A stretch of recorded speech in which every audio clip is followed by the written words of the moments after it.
জি, আসসালামু আলাইকুম। ওই যে সাদিকের মানে বন্ধুর বাসায় আসছি, ওনার বাসায় সকালবেলার নাস্তা তৈরি করতেছি। চলে যাবো ইনশাল্লাহ নাস্তা খেয়ে। নাস্তাটাও আমি তৈরি করতেছি, লুডুস পাকাইতেছি। এই দেখেন সৌদি আরবের লুডুস। এখানে লুডুসের সাথে তিনটা প্যাকেট দেয়, একটা ওই মশলা, আর একটা মরিচের ফাঁকি, আর একটা ওই তৈল আর কি।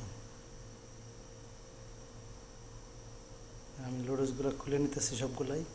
পানি ফুটানো হয়ে গেছে, এখন সবগুলা ঢেলে দিলাম পানিতে।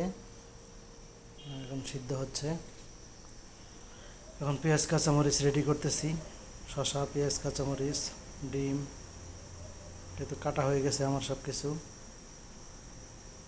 এখন এই যে তেল দিলাম, এটা হচ্ছে Joytun extra virgin olive oil তেল।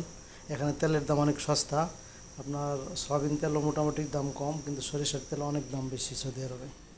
আচ্ছা, ডিম ভেজে নিলাম, এখন মশলা কিছু দিয়ে নিব।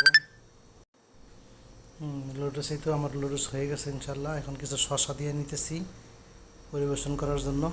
ওকে, ভালো থাকবেন। আসসালাম।